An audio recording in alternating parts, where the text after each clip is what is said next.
Hi, this is Johnny Goodman, and today we want to talk a little bit about chipping. This can improve your score most better than any other stroke besides the putting. But to play good golf, you need to chip it well, need to make your short putts, need to keep it in play, but chipping can really improve your score tremendously. I know we work hard on our full swing, hitting the ball just like we want, but we can get around the green. If we can get it close, make the putt, it will improve our strokes a whole lot and make it much more enjoyable. So it's an important part of scoring. Important thing in chipping is to make sure that we have good contact.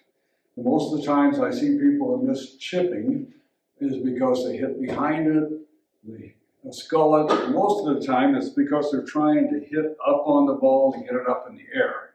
But in chipping, we need to actually hit down on the ball, hit ball first in ground. Let me show you a little bit what I mean. We have a arc of the swing. We know it's up and down, and we want that low point just to be just a little bit in front of the ball. We hit it behind the ball.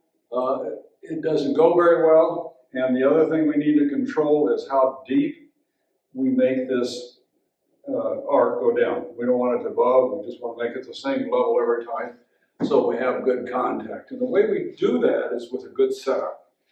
And in chipping, the setup's going to look something like this. It's going to be very narrow in your stance. So your stance is going to be very narrow, a little bit back in your stance so we can hit down into it, the shaft just a little bit ahead, and then we're going to crunch down into it. A little bit of an old school concept. I know we talk a lot about bounce on the wedges and stuff like this, but in this chipping, we still need to hit down on it ball first to make better contact. Other thing we need to do to make better contact is it needs to be what I call a one lever swing. And the reason we get so close to it is we want to take this angle here out of it, that's wrist action, so it can go straight. If it goes straight, that gets longer. So we don't want to have to control that. We want to set up very close. And this is going to go straight down. So again, very narrow stance, slightly back.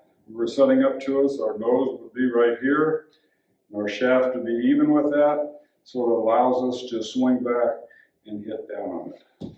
Okay, now the length of the swing controls how far the ball goes. So on chipping, if we want to hit a short chip, we have a short swing. So I call it there's my short swing, back and through. Then I have a medium swing. Then I have a longer swing. Some people refer to this as the clock positions. I like small, medium, large, but if you were thinking about a clock position, if this was new, this was 6 o'clock here. Small swing would be 7. Medium swing would be 8. Large swing would be 9. And besides the 3 lengths of swings you have, you also have some different speeds you can go. You can go very small, very slow. You can go medium, fast. So you've got 9 different shots just with different length swings and different speeds. The other thing that you do to control distance is what club you use. You take a high lofted club, like your 60 or your 58 to chip with. That's going to go much higher. It's going to stop quicker. Take like a pitching wedge, which is 8 degrees difference between these. The ball, well, actually, this was there's 12 on this particular set, but it's going to start lower and run more. Those things that you can experiment with. I've always felt the 58 or 60 is sort of a 1 to a half length or 1 to 1 ratio, just depending how you hit it. The pitching wedge is more like a 1 to 3 ratio, so if you hit it 6 feet, it'd go 18. But these are things you can just experiment. A lot have to do with how fast the green is, the softness, and the speed of the greens. But the important thing for this is to get the right contact, so you know where you're going to hit it every time and make the good contact, because that's the important thing in chipping. So to demo this, I've got a 60-foot chip shot here. I'm going to start it with my high lofted club. Still going to do that nice close setup. I'm going to take it back to about my large position. And then when I take it back, it's not inside out, it's not outside in, it's relatively straight, but it's still a circle. That's why I like to put a line down like this, so when I swing this back, I know I'm staying inside the circle, not too much. I'm not going outside the circle, I'm just slightly staying in the circle. I sort of feel like I crunch this left side when I go back, one lever here, and then when I hit it, I feel like my thumbs are down. So I make the right contact every time. And that's what you need to practice on and get really good at, so you make the right contact. So it looks something like this. Narrow, hands ahead. I'm going to go back to my large position, crunching my left side, thumbs down. That wasn't too bad. Now, if you want to make this shot just a little easier, you could use less clubs. Since you've got a lot of green to work with, I could take my pitching wedge. Same setup. It's not going to require a big swing because it's going to hit and then run a lot. So it may be a small or a medium position. Again, I'm going to crunch down as I take it back. Thumbs down when I hit it so I make the right contact.